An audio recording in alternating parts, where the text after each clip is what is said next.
Welcome to New Stripe City, a YouTube channel for diehard Bengals fans. I'm your host, Ace Boogie, and today I'm going to be talking about the top 5 reasons why the Cincinnati Bengals should not draft Chase Young. Be sure to like, comment, and subscribe, and we're going to kick things off with the top 5 reasons that the Bengals should not draft Chase Young. The first reason why the Bengals shouldn't draft Chase Young is because of need. And I say need, sure, could the Bengals use another edge rusher? They could.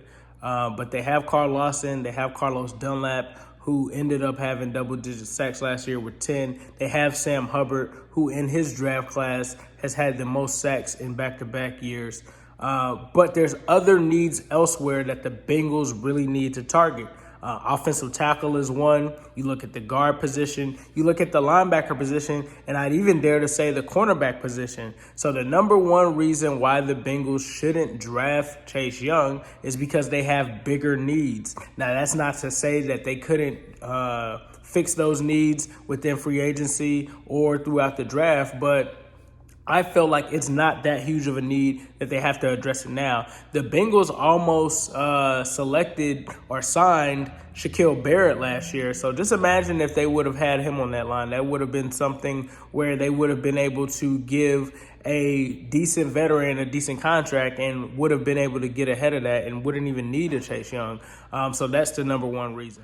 The second reason that the Bengals shouldn't draft Chase Young is because he doesn't fix the biggest need that they have on defense, which is the biggest issue for them was at the linebacker position. They were unable to stop the run. They were unable to cover wide receivers across the middle, tight ends across the middle. That was a huge weakness for the defense. So that would be the second reason why. Yes, Chase Young does affect the passing game. However, he's not going to be a guy that can clearly affect the run game per se. When I say run game, I mean, right in between the guards and right up the middle and things of that nature.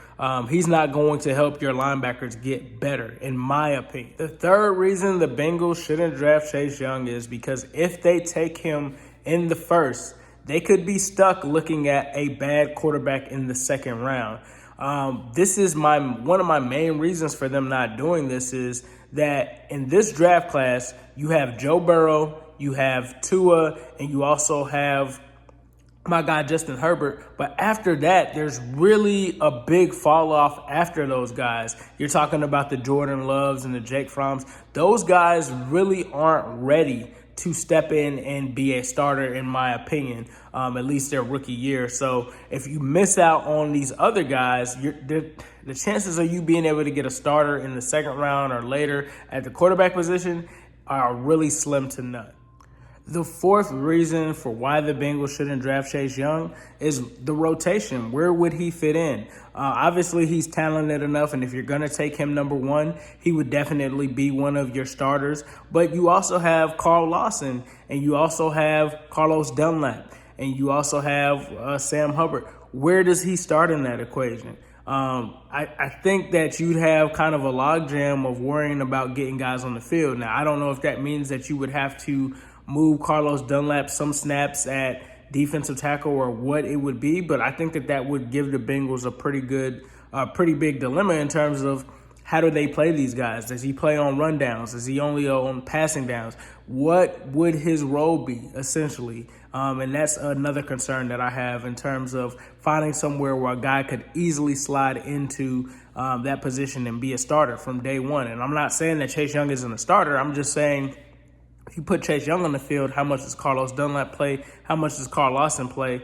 And, are you still able to be effective with all of those guys? And my fifth and final reason for why the Bengals shouldn't draft Chase Young is that drafting a defensive end in the first round isn't going to make them better.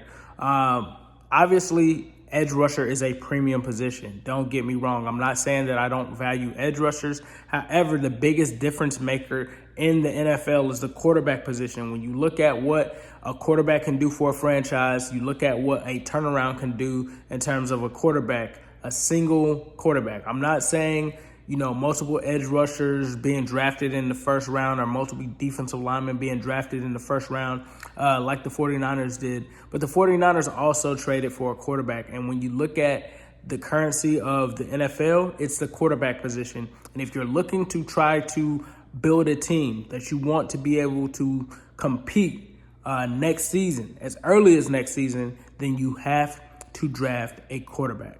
Let me know what you guys think in the comments. And as usual, I'll leave you guys with a who day all day, every day, and especially on Sunday.